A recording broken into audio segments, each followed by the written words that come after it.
నమస్తే తిరిగి వార్తలకు స్వాగతం.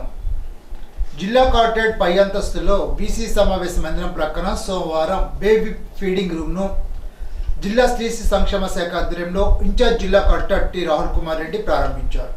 ఈ సందర్భంగా ఆయన మాట్లాడుతూ ఆగస్టు 1వ తేదీ నుండి 7వ తేదీ వరకు తల్లిపాల వారోత్సవంలో భాగంగా తల్లిపాల ప్రాముఖ్యత గురించి అవగాహన కార్యక్రమాలు నిర్వహించాలని సంబంధిత శాఖ అధికారులను ఇన్ఛార్జ్ జిల్లా కలెక్టర్ టి రాహుల్ కుమార్ రెడ్డి ఆదేశించారు. గర్భవతులు, బాలింతలకు, వారి కుటుంబ సభ్యులకు తల్లిపాల ప్రాముఖ్యతను గురించి అవగాహన కల్పించాలని అన్నారు. పబ్లిక్ ప్రదేశాల్లో పిల్లలకు తల్లులు పాలిచ్చగలు ఏర్పాటు చేయడం, తల్లిపాల ప్రాముఖ్యత సంబంధించి పోస్టును విడుదల చేయడం, కమ్యూనిటీ బెస్ట్ ఈవెంట్ కార్యక్రమంలో గర్భవతులకు, బాలింతలకు తల్లిపాలు ఇవ్వడంలో కలిగే అపోహల గురించి వారికి అవగాహన కల్పించాలని అన్నారు. తల్లిపాలు పట్టడం వల్ల తల్లికి బిడ్డకు కలిగే ఉపయోగాలను సంబంధిత శాఖలు వివరించాలని సూచించారు. కార్యక్రమంలో DRO Mogulu Venkateswarlu, RDO K Praveen Kumar Reddy, జిల్లా స్త్రీ సంక్షేమ శాఖ అధికారి D Lakshmi, DSO Saroja, DRDA PD Venugopal, nodal officer Vijayalakshmi, EOCH Subbalakshmi సిబ్బంది తదితరులు పాల్గొన్నారు. జిల్లా కలెక్టరేట్ జాయింట్ కలెక్టర్ ఛాంబర్లో incharge collector T Rahul Kumar Reddy సోమవారం ప్రాన్ ప్రాసెసింగ్ యూనిట్ రైడింగ్ డిస్ట్రిక్ట్ లెవెల్ కమిటీ సభ్యులు, labour, fisheries, industrial, pollution control board, MPEDA శాఖల అధికారులతో సమీక్షించారు. ఈ సందర్భంగా incharge collector T Rahul Kumar Reddy మాట్లాడుతూ ఫ్యాక్టరీలో పనిచేసే మహిళా కార్మికుల సంక్షేమానికి నిర్దేశించిన నిబంధనలను విధిగా పాటించాలని అన్నారు. ఫ్యాక్టరీల ప్రాంగణంలో మహిళా కార్మికులకు అనుకూలమైన, సౌకర్యవంతమైన పని వాతావరణాన్ని కల్పించాలని అన్నారు. పని గంటలు, పని పరిస్థితులు ఉండాలని అన్నారు. వారికి కనీస వేతనం కల్పించాలని సూచించారు. ఆరోగ్య పరిశుభ్రత, పిల్లల సంరక్షణ, ప్రత్యేక అవసరాలు కల్పించాలని అన్నారు. మహిళలకు టాయిలెట్స్ ఏర్పాట్లు చేయాలని అన్నారు. ఫ్యాక్టరీలో ఎక్కడా బాల కార్మికులు ఉండకూడదని తెలిపారు. కార్మికులకు ఈఎస్ఐ, పిఎఫ్ అమలయ్యేలాగా చర్యలు తీసుకోవాలని, పనిచేసే చోటే పొల్యూషన్, వ్యర్థ జలాలు లేకుండా చర్యలు తీసుకోవాలని సంబంధిత శాఖ అధికారులను ఆదేశించారు. ఆగస్టు 5వ తేదీ నుండి ఈ నెలాఖరు వరకు జిల్లాలో ప్రాన్ ప్రాసెసింగ్ యూనిట్లను పరిశీలించి నివేదిక అందజేయాలని in charge collector Rahul Kumar Reddy committee సభ్యులను ఆదేశించారు. సమావేశంలో జిల్లా కార్మిక శాఖ అధికారి అనకలక్ష్మి, జిల్లా మత్స్యశాఖ అధికారి Nagalingacharyulu, Mangapathirao, Swathi, Anand, pollution control board Venkataramana తదితరులు పాల్గొన్నారు. జిల్లా మహిళాభివృద్ధి శిశు సంక్షేమ శాఖ సంస్థ పశ్చిమ గోదావరి జిల్లా ఆధ్వర్యంలో సోమవారం జిల్లా కలెక్టర్ కార్యాలయం ప్రజా సంస్థ పరిష్కార వేదిక సమావేశ మందిరంలో in charge collector T Rahul Kumar Reddy అధ్యక్షతన దత్తత కార్యక్రమంపై అవగాహన కార్యక్రమాన్ని ఏర్పాటు చేశారు. పిల్లలు లేని తల్లిదండ్రులు దత్తత తీసుకోవడానికి అడాప్షన్ రెగ్యులేషన్ 2022 ప్రకారం పాటించవలసిన నియమ నిబంధనల గురించి తెలిపారు. జిల్లాలో ఈ నెల 15వ తేదీన 79వ స్వతంత్ర దినోత్సవ వేడుకలను అత్యంత వైభవంగా నిర్వహించేందుకు ప్రణాళికాబద్ధంగా ఏర్పాట్లు చేయాలని in charge collector T Rahul Kumar Reddy సంబంధిత శాఖ అధికారులను ఆదేశించారు. సోమవారం కలెక్టరేట్ పీజీఆర్ సమావేశ మందిరంలో in charge collector T Rahul Kumar Reddy స్వతంత్ర దినోత్సవ వేడుకల ఏర్పాట్లపై వివిధ శాఖల జిల్లాధికారులతో సమీక్ష నిర్వహించారు. ఈ సందర్భంగా రాహుల్ కుమార్ రెడ్డి మాట్లాడుతూ 79వ స్వతంత్ర దినోత్సవ వేడుకలను జాతీయ స్ఫూర్తి ఉట్టిపడేలాగా ఏర్పాటు చేయాలని అన్నారు. కేంద్ర మంత్రి భూపతిరావు శ్రీనివాస్ వర్మ జన్మదిన వేడుకల్లో తణుకు శాసనసభ్యులు రాధాకృష్ణ పాల్గొన్నారు. భీమవరంలోని ఆయన నివాసంలో జరిగిన ఈ వేడుకల్లో పాల్గొని పుష్పగుచ్చం అందజేసి శాలువాతో ఘనంగా సత్కరించారు. భవిష్యత్తులో మరిన్ని ఉన్నత పదవులు సాధించాలని ఆయన ఆకాంక్షించారు. ఎమ్మెల్యే రాధాకృష్ణతో పాటు పలువురు కూటమి నాయకులు, కార్యకర్తలు పాల్గొన్నారు. తణుకు ప్రొహిబిషన్ ఎక్సైజ్ శాఖ పరిధిలో గంజాయి కేసులు, సుంకం చెల్లించని మద్యాన్ని రవాణా చేయడం, విక్రయించడం వంటి చర్యలకు పాల్పడిన కేసుల్లో నిందితులుగా ఉన్న 9 మంది వ్యక్తులకు తణుకు ప్రొహిబిషన్ ఎక్సైజ్ స్టేషన్లో కౌన్సిలింగ్ నిర్వహించారు. ఈ కౌన్సిలింగ్లో ప్రస్తుతం వారు నిర్వహించిన వృత్తి, వారి కదలికలు, వాళ్ళలో సత్ప్రవర్తన వచ్చిందా లేదా తదితర అంశాలపై నిశితంగా క్షుణ్ణంగా పరిశీలన జరపడం, ఇంకొకసారి అటువంటి చర్యలకు పాల్పడితే ఎదురయ్యే పరిణామాలపై వారికి వివరించారు. కార్యక్రమంలో Tanuku excise inspector yes Manikanta Reddy, ఎస్ఐలు బి లక్ష్మి, ఆర్ మధుబాబు సిబ్బంది పాల్గొన్నారు. ఈ నెల 19-20 తేదీల్లో తణుకులో జరగనున్న సిపిఐ 27వ జిల్లా మహాసభలు విజయవంతం చేయాలని సిపిఐ పశ్చిమ గోదావరి జిల్లా కార్యదర్శి కొనల భీమారావు పిలుపునిచ్చారు. సోమవారం తణుకు వంకా సత్యనారాయణ సురాజ్య భవనంలో పార్టీ మహాసభల ప్రజా ప్రదర్శన, బహిరంగ సభల కరపత్రాలను ఆవిష్కరించారు. ఈ సందర్భంగా భీమారావు మాట్లాడుతూ మహాసభల సందర్భంగా ఈ నెల 19న తణుకులో జరగనున్న ప్రజా ప్రదర్శన బహిరంగ సభలకు సిపిఐ ప్రజా సంఘాల శ్రేణులు అధిక సంఖ్యలో హాజరై విజయవంతం చేయాలని కోరారు. కేంద్ర రాష్ట్ర ప్రభుత్వాలు అనుసరిస్తున్న ప్రజా వ్యతిరేక విధానాలు, ఎన్నికలు ఇచ్చిన హామీల అమలుపై గ్రామాల్లో 3 సెట్లు, పట్టణాల్లో 2 సెట్లు ఇళ్ల స్థలాలు ఇచ్చి పేదల సొంతింటి కల నెరవేరుస్తున్న కూటమి ప్రభుత్వ హామీ, సూపర్ 6 హామీల అమలుకు కేంద్రంలో మోడీ ప్రభుత్వం అనుసరిస్తున్న రాజ్యాంగ వ్యతిరేక చర్యలు, కార్మిక రైతాంగ ప్రజా వ్యతిరేక విధానాలపై మహాసభల్లో చర్చించి పోరాట కార్యాచరణ రూపొందించడం జరుగుతుందని అన్నారు. మహాసభల విజయవంతానికి అందరూ సహకరించాలని భీమారావు కోరారు.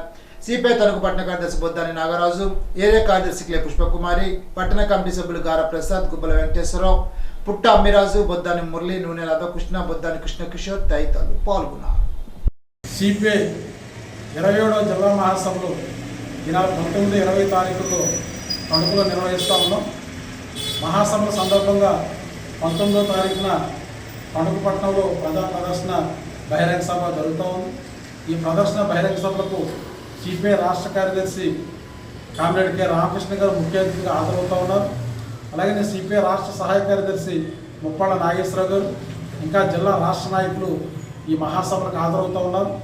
2 రోజుల పాటు జరిగేటువంటి మహాసభలో గత 3 ఏళ్ల కాలంలో సిపిఐ నిర్వహించినటువంటి ప్రజా ఉద్యమాలు, పోరాటాలు, వాటిపైన సమీక్ష చేసుకోవడంతో పాటు రాబోయే 3 ఏళ్ల కాలానికి సంబంధించినటువంటి ఉద్యమ పోరాట కార్యాచరణ రూపొందించుకోవడం జరుగుతుంది. ప్రధానంగా కేంద్రంలో అధికారంలో ఉన్నటువంటి నరేంద్ర మోడీ ప్రభుత్వం అన్ని వ్యవస్థల్ని నిర్వీర్యం చేసి ప్రజాస్వామ్యాన్ని ఇవాళ నీరుగార్చేటువంటి పరిస్థితులు జరుగుతూ ఉన్నాయి. అట్లాగే మతోన్మాదం పేరుతోటి దేశంలో ఇవాళ విభజన తీసుకొచ్చేటువంటి, దేశంలో మత సామరస్యానికి విఘాతం కలిగించేటువంటి, లౌకిక ప్రజాస్వామ్యానికి ఇవాళ నష్టం కలిగించే రీతిలో పరిపాలన చేస్తూ ఉన్నారు. ఇవాళ రాజ్యాంగం పైన ప్రమాణం చేసి రాజ్యాంగానికి విరుద్ధంగా పరిపాలన చేస్తున్నటువంటి విధానాలకు వ్యతిరేకంగా, అలాగే ఎన్నికల ముందు ఇచ్చినటువంటి ప్రజల యొక్క సంక్షేమం కోసం ఇచ్చినటువంటి హామీలు అమలు జరిపే దానికోసం ఒక పోరాట కార్యాచరణ రూపొందించుకోవడం జరుగుతుంది. అట్లాగే రాష్ట్రంలో కూడా సూపర్ 6 హామీల పేరుతోటి పెద్ద ఎత్తున రాష్ట్ర ప్రజలకు హామీలు ఇచ్చారు. ఇవాళ పూర్తి స్థాయిలో ఆ హామీలను అమలు జరుగుతున్న పరిస్థితి లేదు. అందులో ప్రధానమైనటువంటి హామీ పేదల సొంత ఇంటికల నెరవేరుస్తామని చెప్పి హామీ ఇచ్చారు. గ్రామాల్లో 3 సెట్లు, పట్టణాల్లో 2 సెట్లు ఇళ్ల స్థలాలు ఇచ్చి ఇళ్ల నిర్మాణం చేసి పేదల సొంత ఇంటికలు నెరవేరుస్తామన్నారు. కానీ దానిపైన ఇప్పటివరకు కూడా సంవత్సరం కాలం దాటిపోయినా ఇవాళ హామీని అమలు జరపడం కోసం ప్రభుత్వం ఎట్టి పరిస్థితుల్లో కోరుకుంటున్న పరిస్థితి లేదు.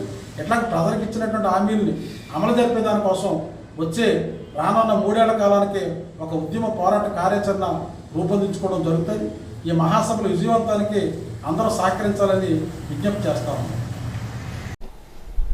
తాడేపల్లిగూడెం పెండపాడు మండలం ఆకుతీగపాడులో పార్వతీ సోమేశ్వర స్వామివారి ఆలయ పునర్నిర్మాణ శంకుస్థాపన కార్యక్రమంలో ప్రభుత్వ విప్ తాడేపల్లిగూడెం శాసనసభ్యులు బులిశెట్టి శ్రీనివాస్ పాల్గొన్నారు. రాష్ట్ర ప్రభుత్వ విప్ తాడేపల్లిగూడెం శాసనసభ్యులు బులిశెట్టి శ్రీనివాస్ కార్యాలయం వద్ద కేంద్ర మంత్రి భూపతిరాజు శ్రీనివాసరావు పుట్టినరోజు సందర్భంగా కేక్ కట్ చేసి పేద మహిళలకు చీరలు పంపిణీ చేశారు. పలు చోట్ల అన్నదాన కార్యక్రమాలు నిర్వహించారు. కార్యక్రమంలో శాసనసభ్యుడు శ్రీనివాస్తో పాటు తాడేపల్లిగూడెం జనసేన పార్టీ పట్టణ అధ్యక్షుడు వత్తనపల్లి కాసిం, పెంటపాడు మండల అధ్యక్షుడు Pulla Bobby, Bharatiya Janata party co convener Maragani Satyanarayana, Tadepalligudem నియోజకవర్గ భారతీయ జనతా పార్టీ నాయకులు, కార్యకర్తలు, పాలూరు వెంకటేశ్వరరావు, మల్లెవరి ప్రధాన్ ప్రసాద్, కూటమి నాయకులు, కార్యకర్తలు, మహిళలు పాల్గొన్నారు. ప్రభుత్వ చీఫ్ విప్ తాడేపల్లిగూడెం శాసనసభ్యులు బొలిశెట్టి శ్రీనివాస్ క్యాంప్ కార్యాలయంలో ఉమ్మడి పశ్చిమ గోదావరి జిల్లా పరిషత్ చైర్పర్సన్ గట్టా పద్మశ్రీ ప్రసాద్ కలిసి తాడేపల్లిగూడెం నియోజకవర్గ అభివృద్ధి కార్యక్రమాలపై విస్తృతంగా చర్చించారు. ఈ సందర్భంగా నియోజకవర్గంలో కొనసాగుతున్న ప్రాజెక్టుల పురోగతి, రానున్న వర్షాకాలానికి సంబంధించి తీసుకోవాల్సిన ముందస్తు చర్యలు, రహదారి మౌలిక సదుపాయాలు, పాఠశాలలు, ఆరోగ్య సేవల అభివృద్ధిపై సమీక్షించారు. నియోజకవర్గ ప్రజలకు మెరుగైన సేవలు అందించేందుకు పరస్పర సమన్వయంతో ముందుకు సాగాలని నిర్ణయించారు. ఇప్పుడు తూర్పుగోదావరి జిల్లా వార్తలు. అన్నదాత సుఖీభవ పీఎం కిసాన్ యోజన కింద జిల్లాలో తొలి విడతలో లబ్ధిదారులైన రైతుల ఖాతాల్లో నిధులు జమ కావడంపై, కొన్ని కేటగిరీల్లో నిధులు జమ కాకపోవడంతో వాటి గురించి సమగ్ర నివేదిక సమర్పించాలని జిల్లా కలెక్టర్ పి ప్రశాంతి అధికారులను ఆదేశించారు. సోమవారం జిల్లా కలెక్టర్ కార్యాలయంలో జాయింట్ కలెక్టర్ చిన్నరాముడు, వ్యవసాయ, రెవెన్యూ, సాంకేతిక శాఖల అధికారులతో కలిసి నిర్వహించిన సమీక్షా సమావేశంలో ఆమె మాట్లాడారు. పిల్లలు, కిషోర బాలల్లో నులిపురుగు నిర్మూలన లక్ష్యంగా ఈ నెల 12న జిల్లా వ్యాప్తంగా జాతీయ నులిపురుగుల నిర్మూలన కార్యక్రమాన్ని నిర్వహించినట్లు జిల్లా కలెక్టర్ పి ప్రశాంతి తెలిపారు. సోమవారం బొమ్మూరు కలెక్టరేట్లోని పీజీఆర్ఎస్ సమావేశ మందిరంలో అల్బండజోల్ ప్రచార గోడ పత్రికను జాయింట్ కలెక్టర్ చిన్నరాముడితో కలిసి ఆమె ఆవిష్కరించారు.